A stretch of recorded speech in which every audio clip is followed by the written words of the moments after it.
내게 주신 고마운 은혜, 그때만을 위한 것이 아닙니다. 아멘. 지난주에 저희가 맥주감사주의를 지나면서 설교한 설교 제목들 다 기억하시죠? 네, 뭐 안 해도 천국 갑니다. 그러니까 너무 걱정하지 마시고. 제가 근데 왜 여쭈냐면 오늘 제목이 좀 비슷해요. 그렇죠? 내게 주신 고마운 은혜, 지난주에는 나만의 것이 아닙니다. 그래서 하나님이 내게 은혜 많이 줬는데 너 혼자 배 터지게 먹고 살아라 주신 게 아니라 배고픈 사람들 같이 나눠주고 해라. 그렇게 그래서 주셨으니까 그걸 같이 나누는 게 감사의 생활이다. 그런 말씀을 드렸잖아요. 오늘 또 그러려고 시리즈로 설교를 하려고 그랬던 건 아닌데 지난 주간에 본문을 읽다가 또 은혜가 그렇게 연결이 되더라고요. 그래서 참 입으로 시인한 것이 참 복되다. 감사절로 지키지 말고 감사 시즌으로 좀 지켜졌으면 좋겠다. 그렇게 생각하고 글도 쓰고 그랬는데 하나님께서 한 주 더 감사에 대해서 강조하면 좋겠다 그러시는 것 같아요. 오늘 제목은 내게 주신 고마운 은혜, 그때만을 위해 주신 것이 아닙니다. 그때만을 위한 것이 아닙니다. 그런 제목의 말씀입니다. 어떤 말씀인지 여러분들 귀담으면서 은혜가 되기를 바랍니다. 작년 초인가 제 후배 목사한테 전화가 왔어요. 참 좋은 전화가 왔는데 그 후배 목사는 한 10년 그 이상 충북 음성에서 교회를 개척해서 아주 정말 시골 교회입니다. 거기에 목회를 하다가 재작년 연말쯤 온양으로 교회를 옮겼어요. 옮겼는데 한 인원이 7, 80명 되는 그런 교회로 이제 옮겼습니다. 후배가 이제 그 음성에서 목회할 때 어려우니까 제가 저쪽 교회 있을 때부터 또 계속 도와줬고 오랫동안 도와줬고 한 번은 또 여름에 장맛비가 많이 와가지고 그 담벼락이 이게 넘어졌나 봐요. 그렇다고 전화를 왜 나한테 하는 거예요? 그래서 전화가 왔어요. 그래서 또 우리 저쪽에 남성교인들하고 가서 또 이제 그 다시 밑에 기초해가지고 이렇게 세워주고 이제 그렇게 잘 지냈던 후배입니다. 그 후배가 전화가 온 거예요. 한 1년 전에. 잘 지내냐, 적응 잘하냐, 아주 잘 지낸다고 너무 감사하다고. 그러면서 하는 말이 어제 전화했냐니까 목사님 저희가 이쪽으로 와서 보니까 한 7, 80명 되는 교회가 돼서 이제 자기가 기획위원회 때 얘기를 해서 선교 우리가 하자 그런 말을 했다는 거예요. 그래서 한 교회를 돕기로 결의를 했대요.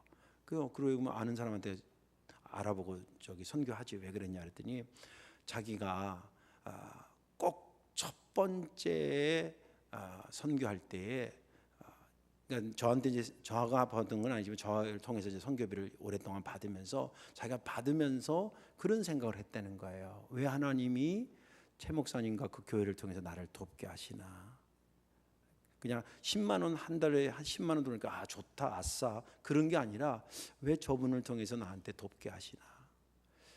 그러면서 그때 그 받으면서 자기 생각에 이거는 단순히 한 달 잘 살아라고 주는 것뿐만이 아니라 너도 선교를 잘 지원받고 이 다음에 네가 선교할 위치가 됐을 때 열심히 도와줘라. 그런 은혜를 주시려고 지금 자기한테 주는 걸로 생각을 하고 있었다는 거예요. 참 생각이 기특하잖아요. 그러면서 또 한 가지 추가하기를 그래서 내가 만약에 나중에 우리 교회가 부흥되든지 아니면 지금처럼 선교할 만한 교회에 가서 선교할 때 가장 첫 번째 최영성 목사한테 전화해야 되겠다. 그게 그동안 자기를 도와준 것에 대한 예의 같고 또 그렇게 할 때에 저도 참 보람되게 느낄 것 같은 생각이 들었다는 거예요. 그러면서 하는 말이 목사님 교회 기양에 선교하려고 그러는데 목사님 교회 성도님들 자제분 중에서 시골에서 목회하는 분 한 분만 추천해 달라는 거예요. 그래서 아까도 얘기한 거죠. 당신이 아는 저기 하지 왜 그러냐 그랬더니 그런 얘기를 쭉 하면서 아주 물러설 기세가 없어요. 그래서 제가 우리 많지 아무튼 그런데 시골에 해가지고 A라는 목사를 소개해 줬어요. 누군지 너무 관심을 기울이지 마세요. 그래서 거기한테 전화해서 이만저면서 우리 후배가 당신네 교회를 도우려고 그런다. 그러니까 연락하고 또 한두 달 지난 다음에 제가 선교배가 왔냐, 그러니까 왔다. 그래서 통화했냐, 그래서 서로 통화 좀 하고 인사도 나누고 이제 그렇게 하라고 연결시켜 줬습니다. 그 후배의 전화가 흐뭇했던 것은 선교를 하게 됐다는 것 자체도 물론 흐뭇했지만 그게 흐뭇한 게 아니라 그가 선교 지원을 받고 은혜를 받으면서 이것은 단순히 그때만을 위한 은혜가 아니라는 생각을 하면서 받았다는 거예요. 그게 너무 감동이 되더라고요. 그렇습니다. 하나님이 그때 내게 그 은혜를 주셨던 것은 그때만을 위해 주신 것이 결코 아닙니다. 어떻게 보면 그때 주신 것이 오늘 필요하고 또 내일도 필요하기 때문에 그때 주셨던 것입니다. 그런 은혜가 그렇게 생각할 수 있는 믿음과 영성이 저와 여러분들의 영성이 되기를 주님의 이름으로 축원합니다. 오늘 본문에 있는 말씀은 이스라엘 백성들이 출애굽해서 모세가 광야 생활을 40년 동안 하고 그 옆에 보좌관처럼 있었던 여호수아가 주의봉을 물려받아서 이스라엘 백성들을 데리고 가나안 땅에 들어갑니다. 여리고 성을 가장 큰 성이라고 말하는 여리고 성을 함락하고 그 이후에 아이성과 몇몇 성들을 점령해 들어가기 시작했습니다. 이때에 어느 시점이 됐을 때 하나님께서 여호수아에게 나타나셔서 이렇게 말씀하셨습니다. 여호수아야, 이제 네가 나이가 적지 않다. 대략 계산을 해보면 최소 80에서 100살 정도입니다. 이 어른이 지금 이게 주의봉을 들고 이스라엘 백성을 가서 전쟁을 치르고 막 이러는 거예요. 그러니까 보통 분들이 아니시죠, 그죠? 우리 원로 장로님들 기죽지 마세요. 여호수아처럼 이렇게 막 용사처럼 쓰임 받을 수 있습니다. 그런데 네가 이제 앞으로 계속 그런 식으로, 그 당시에는 이제 처음 들어가서 얼마 동안은 이스라엘 백성들 전체가 연합군이 돼가지고 점령에 들어갔습니다. 근데 하나님께서 작전을 바꾸라는 거예요. 네가 나이가 들어가니까. 어떻게 작전을 바꾸냐면 이제는 어느 정도 확보가 됐으니까 12지파에게 땅을 분배해줘라. 거기에 아직도 적군이 남아있으면 그 지파가 알아서 내쫓고 거기 점령에 들어가게 해라. 그런 작전을 바꾸라 그러는 거예요. 가만히 여호수아가 자기 인생의 나이를 생각하고 여러 가지 해보니까 그 말이 맞겠거든. 그래가지고 이제 각 지파별로 족장들을 불러가지고 너는 여기다, 뭐 여기는 어디다 쭉 했는데, 요셉 지파 사람들이 따지러 온 것은 아닌데 아무튼 좀 불편해서 여호수아를 찾아왔어요. 내용인즉슨 뭐냐면 하나님께서 우리 지파에 복을 많이 오늘까지 줘서 우리가 큰 민족이 됐다는 거예요. 그것까지는 참 좋았어요.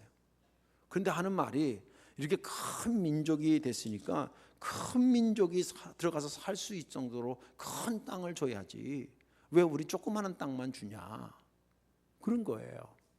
근데 요셉 지파는 사실 그러면 안 되거든요. 여기 성경 배경을 좀 보면 아시잖아요. 12지파가 들어갔는데 하나님께서 레위 지파는 성막에서 섬기라고 뺐어요. 그럼 12에서 하나 뺐으니까 몇 지파예요? 11지파가 남았잖아요. 근데 그 11지파 중에서 요셉 지파에게만, 이스라엘 백성들이 커지는데 요셉이 공이 크거든요. 그래서 요셉은 아들 므낫세와 에브라임이 삼촌 지파들하고 어깨를 나란히 해가지고 2지파를 받아요. 이해가 되시죠? 그래서 다시 12지파가 되고 레위 지파가 하나까지 빠진 거예요. 그래서 다시 12지파, 이들이 땅을 분배하니까 요셉 지파 후손들은 므낫세 지파가 땅을 받고 에브라임 지파가 땅을 받았는데 그래도 작다고 지금 와서 그러는 거예요. 그러니까 이 여호수아가 참 이 인품이 좋습니다. 그래, 내가 생각하더라도 너네 생각에 맞을 수도 있다, 작을 수도 있다. 그런데 내 생각에는 하나님께서 너희들에게 큰 민족을 이룬 이유가 어디 있겠느냐. 단순히 숫자적으로 불리는 거에 목적이 있었겠냐, 아니면 너희들에게 큰 능력을 겸하여 주시려고 그랬겠느냐. 내 생각에는 너희들이 큰 민족도 되고 더불어 큰 능력도 부여받았으니 그 산지 있잖아, 거기 그쪽 가서 거기 스스로 한번 개척해봐. 르바인 거기 그쪽 산지 가서 막 해봐. 너 할 수 있어. 그랬더니 요셉 지파가 다시 반문하기를, 아이 그 살림 거기 개척해봐야 별 쓸모 없어요. 그리고 좀 더 좋은데 가나안 족속들이 사는데 거기 이스라엘 평지라 그럽니다. 이스라엘의 곡창지대가 어디냐면 이스라엘 평야예요. 거기니까 평야니까 옛날이나 지금이나 힘센 사람들이 좋은 데를 차지하고 있고 힘 약한 사람은 골짜기로 가거든요. 그러니까 르바임 족속들은 좀 힘이 약했고 가나안 족속들이 힘이 세가지고 그 이스라엘 지역을 했는데 얘네들은 무기가 뭐냐면 철병거를 갖고 있었어요. 조금 거기에 학문적인 것을 한다면 이스라엘 백성들이 가나안 땅에 들어갈 때 이스라엘 백성들의 문화는 후기 청동기의 문화예요. 그리고 가나안 족속은 철기 문화예요. 무기로 말하자면 어떻게 내가 표현해야 될까? 여기는 소총 들고 있는데 저긴 대포 들고 있는 그런 격이란 말이죠. 그래서 거기도 힘들어서 우리 점령 못할 것 같다는 얘기를 하는 거예요. 그러니까 여호수아가 또 봤더니 말하기를, 무슨 말이냐, 너희들이 큰 민족만 된 것이 아니라 큰 능력을 받은 민족인데 그들이 아무리 철병거를 갖고 있다 하더라도 하나님께서 여태까지 너희들을 인도하시고 그 권능을 주셨으니까 그때만 잘되게 하기 위해서 준 것이 아니라 여기에 이렇게 앞으로 펼쳐나가려고 준 건데 그 은혜를 가지고 나아가야지 무슨 말하고 있느냐, 그러면 점령하게 될 것이다 라는 얘기까지가 본문에 있는 말씀이에요. 나중에 결론적으로 얘기하자면 이 이스라엘 평야 지역을 므낫세 지파가 차지해요. 이 말을 듣고 회개해서 가는지 어떻게 모르지만 나중에 거기 최고 좋은 데를 차지하게 됩니다. 그런데 제가 지난주에 이 본문을 읽으면서 깊이 생각하게 된 것은 요셉 지파의 그 하나님이 주신 은혜에 대한 반응이 좀 안타까웠던 거예요. 그들이 이럴 수 있잖아요. 여호수아가, 야 요셉 지파 니네 하나님 은혜 많이 받았어. 글쎄 우리가 받은 게 뭐 있어요, 하나도 없는데, 옛날하고 똑같은데, 뭐 이러면 또 문제가 달라져요. 그런데 요셉 지파 지들의 스스로 말하기를 14절을 보세요. 요셉 자손이 여호수아에게 말하기를, 누가? 거기 뭐라 그랬어요? 여호와께서 언제까지? 지금까지 내게 복을 주심으로 내가 큰 민족이 되었거늘, 이렇게 돼 있어요. 자기들이 큰 민족이 된 것이 자기 노력으로 되지 않고 하나님이 지금까지 도와주셔서 큰 민족이 됐다는 것을 인정하고 있어요. 그렇다고 한다면 거기에 대한 바른 감사의 삶의 반응은 어떻게 나타나야 되겠냐는 거예요. 큰 땅 더 달라고 요청하는 걸로 나타나야 되겠는가? 아니면 그때 주신 것을 가지고 새로운 힘을 가지고 살아나가는 것이 그 은혜에 대한 감사의 삶일까? 라고 하는 것을 고민하자는 거예요. 오늘 말씀에 저와 여러분들이 은혜 받으시고 우리에게 주신 그 고마운 은혜에 힘 얻어서 앞으로 삶을 더 힘있게 살아가시는 그런 감사하는 생활이 있기를 주님의 이름으로 축원합니다. 왜 내게 주신 은혜가 그때만을 위한 것이 아닌 것일까? 왜 내게 주신 은혜가 그때만을 위해 주신 것이 아닌가? 그 첫째는 하나님의 은혜의 특징이 있는데, 하나님의 은혜의 특징은 물고기를 잡아주는 것이 아니라 물고기를 잡는 방법을 가르쳐주는 것이 은혜이기 때문입니다. 이건 탈무드에 나오는 예화예요. 아실 겁니다. 어느 어촌 마을에 두 가정이 살았는데 이 아버지도 어부고 이 아버지도 어부인데 둘이 배 타고 나가서 물고기 잡다가 하루아침에 풍랑이 나서 둘 다 죽었어요. 이 집도 아들 둘이 있고 이 집도 아들 둘이 있는데 저녁 때가 됐는데 이 집은 울고불고 난리가 났어. 먹을 게 없어가지고.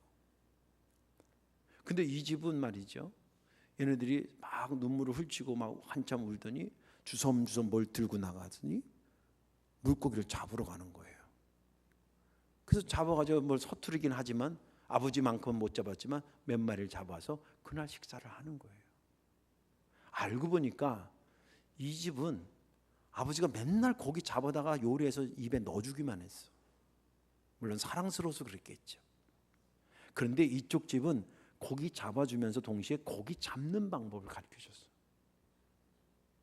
그래서 두 양반이 떠났을 때 이 집은 울고 있고 이 집은 슬픔을 딛고 일어서게 했어.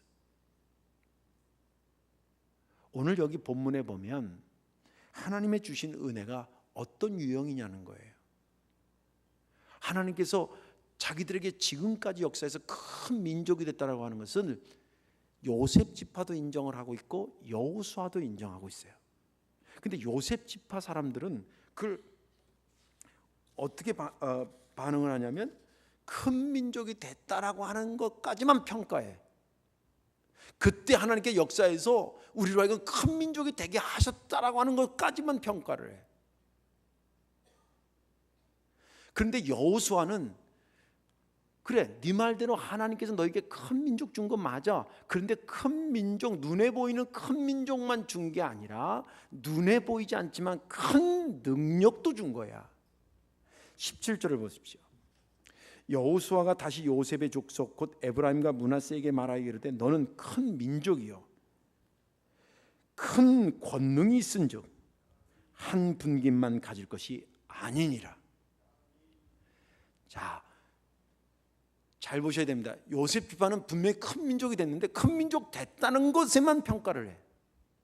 그런데 여호수아는 너희들이 큰 민족 된 것뿐만이 아니라 보이지 않지만 큰 능력도 하나님이 너에게 주셨다는 거예요. 그러니 큰 능력을 받은 사람이 그 능력을 주신 하나님께 감사하는 삶이 뭐겠냐는 거예요. 땅 더 내려라고 얘기하는 것이 옳은 것이냐는 거예요. 아니면 이거 가지고 나아가 힘있게 사는 것이 옳은 거냐는 거예요. 하나님이 주신 은혜의 의도가 어디 있다고 생각하십니까?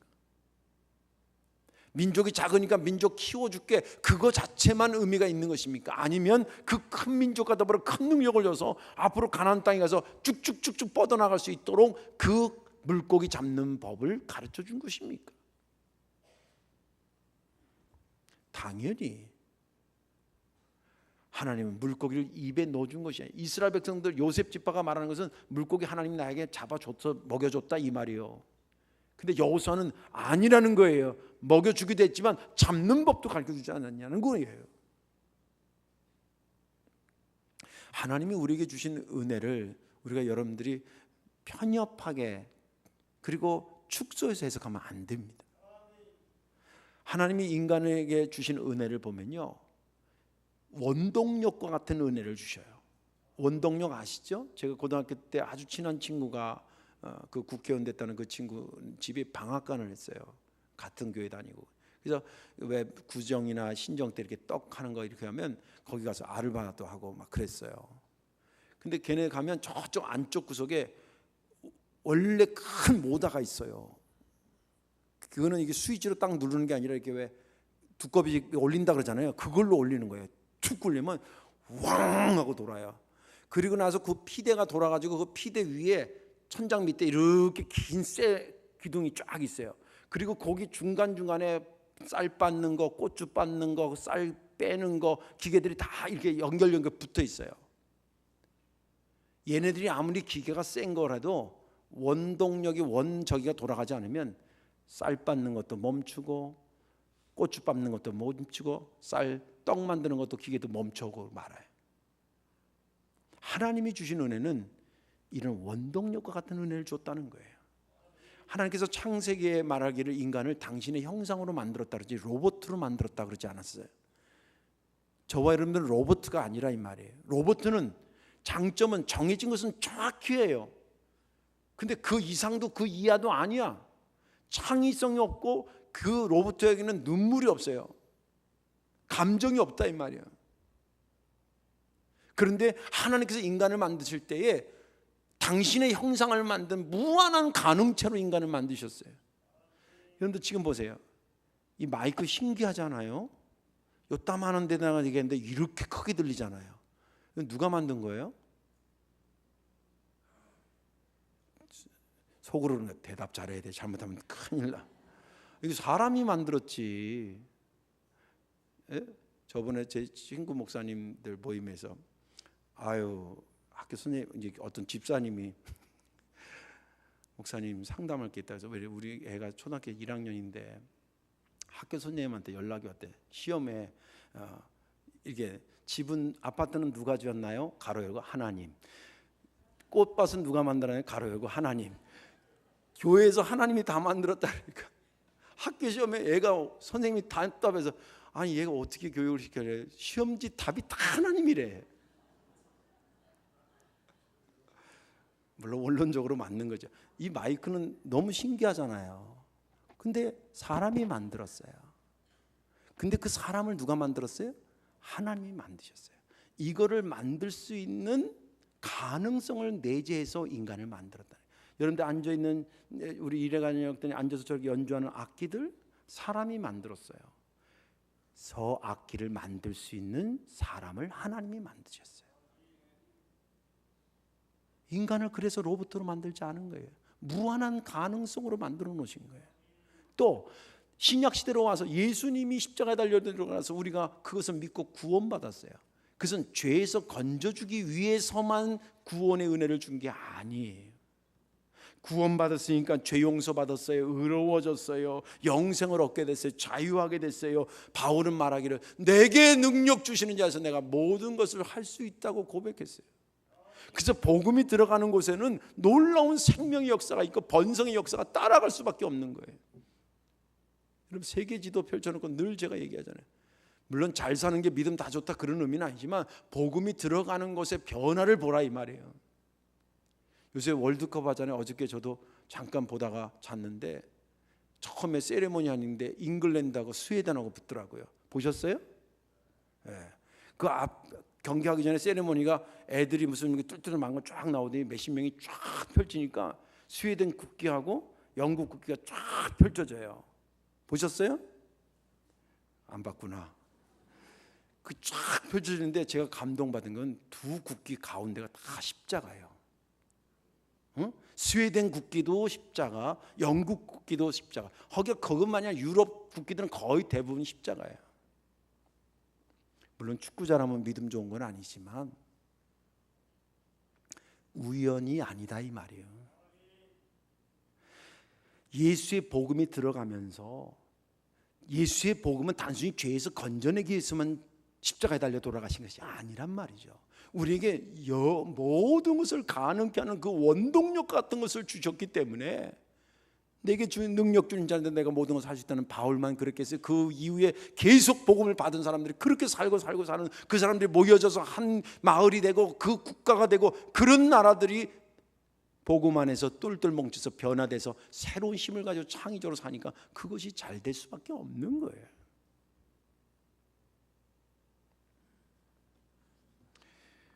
바울은 그것을 이름하여 그리스도의 흔적을 가진 자라고 말했습니다. 그 흔적을 볼 때마다 주가 나를 위해서 죽으셨지, 그것은 오늘의 나를 위하고 내일을 위해서 죽으신 거라는 믿음을 가지고 거기서 새 힘을 얻어서 역사를 만들어갔다라고 하는 것입니다. 그래서 번성의 역사가 된 것입니다.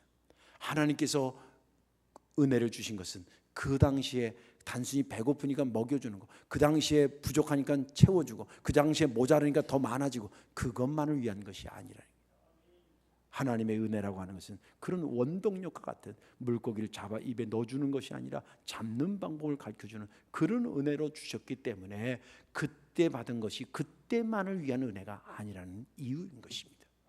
마지막 하나는 뭐냐면, 왜 내게 주신 은혜가 그때만을 위한 것이 아니냐면 하나님의 은혜의 폭이 그만큼 넓기 때문입니다. 하나님의 은혜의 폭이 훨씬 크고 넓다는 거예요. 오늘 여기 보면 요셉 지파와 여호수아가 지금 논쟁 아닌 논쟁을 벌이고 있잖아요. 이 사람들은요, 요셉 지파는 하나님의 능력의 그 범위를 축소시키고 있어요. 제한시키고 있어요. 어떻게? 과거에 우리가 인원이 작을 때 인원을 키워준 것만 가지고 하나님의 은혜의 폭을 그렇게 제한해야 돼. 근데 하나님이 실제 그런 의미 정도만 줬냐는 거예요. 하나님의 능력이 그것밖에 안 되냐는 거예요. 여호수아는 반대로 얘기했습니다. 하나님의 능력의 범위를 제한시키지 말라는 거예요. 예를 들자면 출애굽해가지고 이스라엘 백성들이 지금 여기 나왔는데 너희들이 지금 큰 민족이 된 그런 은혜 받은 거 옛날에 받은 은혜로 생각하지 말라는 거예요. 하나님은 너희들이 출애굽하기 전에 내가 너희들을 출애굽해서 광야를 지나서 가나안 땅에 가서 요셉 지파를 내가 번성케 하고 그들에게 새 능력을 주고 큰 능력을 줘서 그 지역을 확보해 나가고 그런 것까지 전체를 관할하고 그것까지 다 생각해서 그 은혜를 줬었다는 거예요. 그런데 내가 받은 그것을 그때 그 당시 거로만 해석한다고 한다면 하나님의 전체에 대한 축소해서 해석하는 것 아니겠냐는 거예요. 오늘 내가 건강한 게 오늘만을 위한 겁니까? 아니잖아요. 하나님이 내게 주신 은혜가 하나님 여러분들 똑똑하게 만든 것이 오늘 사는데 편안하고 준 것만이 아니라 앞으로의 삶의 전체적인 것 거기까지 생각하고, 건물로 말하자면 1층은 2층을 위해 서 필연적으로 존재하는 겁니다. 2층은 3층이 존재하기 위해서 필연적으로 존재하는 거예요. 건물 질 때 1층 짓고 나서 심심한데 2층 한번 더 지어볼까 이렇게 짓지 않아요. 여기도 건축을 해봤겠지만 지하 1층에서도 지상 4층까지 짓는다 그러면 종탑까지 해가지고 전체 마스터 플랜이라고 그래요. 그걸 전체를 어떻게 짓겠다는 전체를 가지고 있어서 그 중에 1층을 지은 거예요. 하나님의 능력은 전체를 다 지으시는, 내 인생 전체를 지으시는 것이 그분의 은총인데 1층 지은 거 가지고 그것으로 하나님의 능력을 제한하지 말라는 거예요. 그것만 보면 안 된다는 거예요. 아, 이걸 주신 거 보니까 하나님이 저 4층까지 다 지으시려고 그렇게 하셨구나 라고 봐야 된다는 거예요. 성도들은 그렇게 본다 그럴 때 과거의 것을 과거에만 보지 않고 전체를 확대해서 볼 수 있다라는 거죠. 성경에 보면 에스더가 나오죠. 에스더는 유대인이면서 이게 페르시아의 시대인데 바벨론 때 포로로 잡혀서 거기서 이제 살다가 모르드게라는 삼촌 조카 관계가 에스더와 모르드게입니다. 근데 하만이라는 사람이 이스라엘 백성들을, 유대인들을 다 죽여버리려고 작전을 짜가지고 왕한테 윤허를 얻어내요. 그리고 디데이가 잡혔어요. 이걸 모르드게가 알고 너무 속이 아픈 거예요. 근데 마침이 아니라 그 얼마 전에 자기 조카가 왕비가 됐어. 여러분들, 에스더가 왕비가 된 것은 된 거고 이스라엘 백성들이 사는 거는 사는 겁니까? 에스더가 만약에 하나님의 능력의 폭을 자기를 왕비시키는 것으로만 봤다고 한다면 그럴 수 있어요. 근데 모르드게가 그 폭을 확 넓혀서 말하기를 뭐라 그러냐면, 에스더야, 네가 왕비가 된 것은 이때를 위해서 하나님께서 왕비가 되게 하신 거 아니겠냐. 이스라엘 백성들이 장차 이런 어려움이 당할 걸 아시고 여기서 건져내기 위해서 너를 왕비시킨 거지, 너 왕비시키는 것 자체가 목적이라서 주신 것 아니지 않느냐. 그러니 너도 네가 왕비 됐다는, 은혜 받았다고 하는 그것으로만 하나님의 능력을 국한시키지 말고, 아, 내가 왕비가 된 것은 우리 민족을 살리기 위한 전체에 대한 한 부분이라고 생각하고 내 민족을 살리기 위한 하나님의 뜻과 능력과 그 섭리를 생각하면서 내가 여기서 내 할 일을 감당해 나가자. 그래서 그가 말하기를 3일 금식하고, 맞습니다 삼촌, 제가 죽으면 죽으리라. 이게 전체 마스터 플랜인 거예요. 에스더가, 아니 내가 왕비가 됐는데, 나 왕비 됐는데 누리지도 못하고, 나 그 당시에 법은 뭐냐면 아무리 왕비라도요, 왕이 허게 왕비가 한두 명이 아니니까 왕이 부르기 전에 왕한테 나타나면 왕이 순간 기분 나빠서 저 여자 왜 저래 그러면 그냥 죽는 거예요. 그런 시대에 요즘 같이 이렇게 여자가 미투니 뭐 유투니 뭐 이래가지고 막 이렇게 하고 어디 여자한테 감히 막 위아래로 훑어, 이런 시대가 아니었어요. 그러니까 비록 자기가 왕비가 됐어도 지금 D-Day는 잡혀 있는데 왕이 언제 자기를 부를 줄 알아? 부인이 한두 명이 아닌데. 그러니까 기도하고, 그래 제가 왕한테 가서 너무 사안이 급하니까 얘기해서, 왕이 당신 부르지도 않는데 왜 나타났어? 이러면 내가 죽는데 그 죽으면 죽을 각오로 내가 기도하고 가겠습니다. 그런 거예요. 그러고 갔잖아요. 그래서 이스라엘 백성이 산 거예요.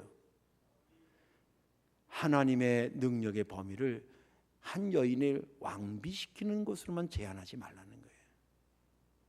이것은 전체 이스라엘 백성들을 구원하기 위한 그런 것이라는 거예요. 그걸 알고 오늘의 삶을 사는 자가 정말 그 은혜를 준 하나님에 대한 감사의 삶을 사는 것 아니겠냐는 거예요. 여러분들, 오늘 여러분들 부자가 된 것은 여러분들 호의호식하라고 준 게 아니라고 제가 말씀드렸잖아요. 제가 말한 게 아니라 지난주에 말씀이 그런 거예요. 그걸 알고 깨닫게, 내가 오늘 건강한 거 역시 마찬가지예요. 오늘 나의 삶을, 하나님의 은혜를 나의 삶으로 국한시키지 말라는 거예요. 나를 통해서 성도교회를, 또 우리 교회를 통해서 이 지역을 다 하나님이 생각하시고, 이 교회를 통해서 또 세계 선교를, 이런 걸 다 감안하시고 오늘 우리에게 은혜를 퍼붓고 계시는데, 우리는 그냥 우리가 예뻐서 퍼주시나 보다 이러고 생각하면 안 돼. 하나님의 은혜를 제한시키는 결과를 가져온다는 거예요. 이제 말씀을 정리합니다. 인간은 시공간의 제한을 받는 유한한 존재입니다. 우리가 가고 싶다고 미래를 훌딱 갔다 올 수도 없고, 우리가 그립다고 과거를 왔다 갔다 올 수 있는 그런 존재가 되지 못합니다. 시공간의 제한을 받습니다. 내 인생인데도 내 인생에 대해서 과거와 현재는 알 수 있지만 미래에 대해서는 다 알 수가 없습니다. 하나님을 통해서 알 수밖에 없습니다. 근데 하나님은 근본적으로 인간과 다른 것은 그분은 시공간의 제한을 받지 않습니다. 그에게는 하루가 1000년 같고 1000년이 하루 같은 시간대를 살고 계시는 분이에요. 그래서 내가 내 인생을 사는데 내가 내 미래를 모르는데, 하나님은 시공간의 제한을 받지 않기 때문에 내 인생의 끝자락까지 다 아시고 오늘을 눈여겨보시고 역사하시는 그분이 그 하나님의 역사인 것입니다. 오늘도 내일로 가면 과거가 될 것입니다. 우리가 지금 생각하는 과거는 멀리 있는 것이 아니라 오늘도 내일 입장에서 생각하면 오늘도 과거란 말이죠. 오늘 여러분들이 하나님의 은혜 듬뿍 받기를 주의 이름으로 축원합니다. 그러나 오늘만을 위해서 주는 은혜가 아니라는 것을 잊지 말아 주십시오. 이것을 원동력으로 삼아서 내일을 열어가라고 하는 것이고, 오늘 받은 은혜를 통해서 하나님의 은혜는 내일도 너를 돌본다라고 하는 하나님의 은혜를 바라보면서 힘을 가지고 살아라고 우리에게 오늘 은혜를 허락하신 것입니다. 아무쪼록 주님의 은혜를 듬뿍 받으시고 그 은혜가 그때만을 위해 준 것이 아닌 것을 알고 그 은혜에 보답하며 사는 그런 감사자가 되시기를 주님의 이름으로 축원합니다. 기도하겠습니다. 사랑과 은혜가 많으신 아버지 하나님, 저희들로 하여금 하나님께서 우리에게 주신 은혜의 성격과 은혜의 목적과 의도를 잘 분석할 수 있는 영안을 열어 주시옵소서. 과거에 그때 주셨던 은혜가 그때만을 위해서 주신 것이 아니라 또 오늘 주신 은혜는 오늘만을 위해서 주신 은혜가 아님을 잊지 않게 도와 주옵소서. 오늘도 개입하시는 그 하나님을 힘입어 원동력과 같이 물고기를 잡는 법을 터득한 자와 같이 내일을 열어가라고 오늘 또 과거에 은혜를 주신 줄로 믿습니다. 하나님의 은혜를 제한하지 않고 무한하신 하나님을 붙잡고 영광 돌리며 살아가는 진정한 감사자들이 되게 하여 주옵소서. 감사드리며 예수님의 이름으로 축복 기도하옵나이다. 아멘.